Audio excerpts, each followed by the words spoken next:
السلام علیکم. زموږ تاریخ کې ډېر عظیم لیډران تیر شوي دي.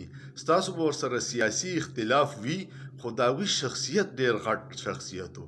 داسې یو شخصیت ولی خان بابا و، په خپل نظریې قایم او ډېر زبردست انسان و. هغوی باندې هم د غدارۍ کیس و او په حیدرآباد جیل کې بند و.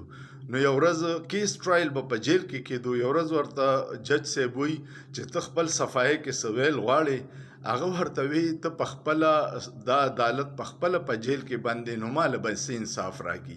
مطلب یې دا و چې که چېرې تا په قانون مطابق فیصلې کولی شوې، نو ته په خپل عدالت کې ناست یې او موږ به یې دله دروستو، ته خو یې پخپله جیل ته راوستې. دا ډېر تاریخي کیسه وه. زموږ عدالتونه دغسې غریبانان ګیر دي.